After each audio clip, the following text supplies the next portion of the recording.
Bonjour, c'est Maxlog et bienvenue dans cette vidéo critique de Les Animaux Fantastiques, les secrets de Dumbledore, troisième épisode de la saga Les Animaux Fantastiques, donc qui se passe avant les films Harry Potter, réalisé par David Yates qui a également réalisé Les Animaux Fantastiques 1 et 2, et Harry Potter 5 à 8. Je précise que je fais cette vidéo pour donner mon avis sur le film, pour dire ce que j'en ai pensé. Donc on a le droit de ne pas être d'accord avec moi. Dans les commentaires de ma précédente vidéo critique, donc c'était tout sur scène 2, il y a Mathias Cretiono qui m'a suggéré de faire mes vidéos critiques avec d'autres gens pour avoir l'avis de plusieurs personnes.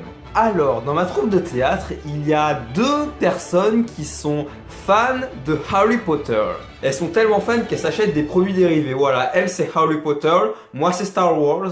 Et du coup, je leur ai proposé de faire la vidéo avec moi. Donc je leur ai envoyé un mail parce que c'est le seul moyen que j'ai pour les contacter, j'ai pas leur numéro. Donc voilà, donc dans mon mail, je dis ma proposition.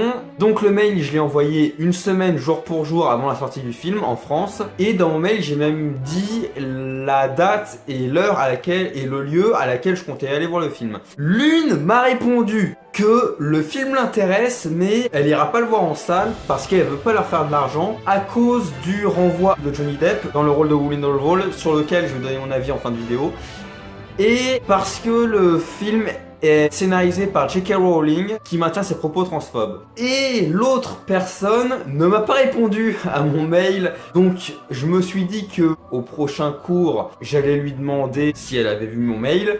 Je l'ai pas revu depuis entre le moment où j'ai envoyé le mail et aujourd'hui, au moment où je tourne cette vidéo. Donc voilà, allons-y pour mon avis sur le film. Alors, il n'y aura pas de spoilers. 0% spoilers, vous pouvez être assuré là-dessus, vous êtes en zone de sûreté. Voilà, je ne vais pas spoiler le film, je ne spoilerai pas les autres Les Animaux Fantastiques, je ne spoilerai pas les Harry Potter. Voilà, vous êtes... Donc le film, je l'ai bien aimé. Je l'ai bien aimé. Je pense que je le préfère au deuxième, Les Animaux Fantastiques, mais moins que le premier. Déjà en ce qui concerne l'aspect cinématographique, il y a des choses intéressantes au niveau du cadrage. Le seul truc que j'ai reproché, bon c'est pas vraiment le cadrage, c'est plus le montage, mais ça concerne l'image de toute façon, c'est que dans les scènes d'action, les plans sont trop courts. Alors oui, la longueur des plans ont un impact sur le rythme du film. Donc quand tu fais des scènes d'action, c'est mieux d'avoir des plans courts, mais sauf que là, c'est trop court, donc t'as pas le temps de voir ce qui se passe. Je sais pas si c'est clair ce que je dis. L'humour, très drôle, je valide, je valide l'humour. Dernier truc concernant l'image, si vous n'êtes pas au courant, Warner, donc qui distribue le film, a un nouveau logo, donc c'est depuis Tenet je crois. Et en fait dans ce nouveau logo Warner, tu peux pas faire ce qui a toujours été fait dans les films Wizarding World, c'est-à-dire que le logo traverse le cadre. Donc du coup là ils ont très bien réussi à contrer ça. Donc je sais pas s'ils vont faire la même chose pour les prochains films, mais je vois pas trop ce qu'on peut faire d'autre d'ailleurs. Voilà, maintenant, en ce qui concerne le scénario, j'ai beaucoup aimé la relation entre Dumbledore et Grindelwald. Donc, ce qui explique pourquoi Dumbledore n'arrive pas à combattre Grindelwald, parce que c'est normal que ce soit difficile à Dumbledore de combattre Grindelwald après ce qui lui est arrivé avec lui. Voilà, cette idée-là aurait pu être plus développée, mais sinon j'ai bien aimé l'idée. En plus, avec ce qui arrive à la fin entre les deux, j'ai une question concernant la présence de Tina. Pourquoi cette durée de présence en fait à l'écran pour Tina? Voilà, je vais pas développer parce que j'avais dit que j'allais laisser la surprise aux gens, mais pourquoi elle est... Vous étiez pas obligé? Vous pouviez faire comme les autres personnages, comme Jacob, comme Tizzy. Et enfin, à un moment, il y a les protagonistes qui arrivent à Hogwarts. Et donc à Hogwarts on retrouve j'ai oublié comment ça s'appelle, ça y est. La petite boule dorée que pour le Quidditch là, le Golden Snatch, non? C'est pas ça? Je viens de vérifier, c'est Golden Snitch. J'y étais presque. Et donc plus tard, ils sont plus à Hogwarts, mais pourtant on retrouve quand même le Golden Snitch. Donc voilà, j'ai pas compris ça. Maintenant, mon avis sur le casting pour le rôle de Grindelwald. Donc bien évidemment, Johnny Depp ne méritait pas d'être viré. On ne vire pas un acteur qui est accusé de battre sa femme.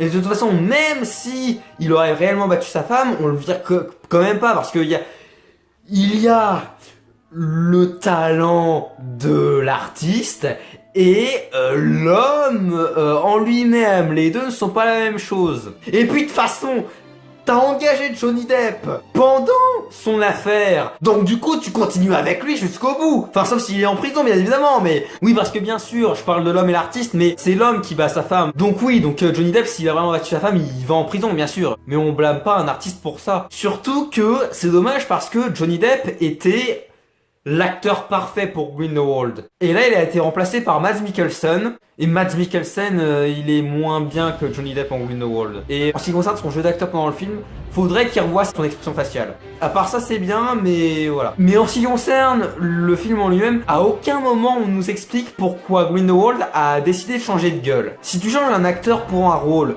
tu fais en sorte qu'il ressemble à l'acteur précédent. Donc tu lui fais la même coupe, tout comme ça. Ce qui n'est pas le cas ici.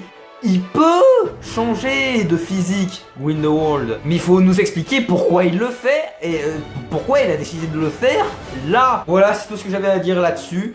On va terminer avec la question, selon moi, les animaux fantastiques, stop ou encore? Alors normalement il y a 5 films de prévus, donc là c'est le 3ème. Tant qu'ils ont des bons trucs à proposer, moi je dis encore. Hein. De toute façon, à la fin du film, on voit qu'il y aura une suite, donc là je dis encore pour au moins terminer l'histoire, quoi. Mais voilà, donc encore pour terminer l'histoire, mais quitte à terminer l'histoire dans le 4ème film, mais tant qu'ils ont des bons trucs à proposer, moi je dis encore. Et bah surtout, je dis pas stop tout de suite, puisque faut terminer l'histoire, donc peut-être que je dirais stop après le 4ème film, ça dépendra de la fin, s'il y a encore matière à produire quelque chose, ou si ça pourrait s'arrêter là, mais pour l'instant, je dis encore. Au moins un film. Voilà pour mon avis sur les animaux fantastiques, les secrets de Dumbledore. Donc j'ai bien aimé le film, c'est un bon film selon moi. C'était Max Lang, on se retrouve bientôt pour les aventures. Salut!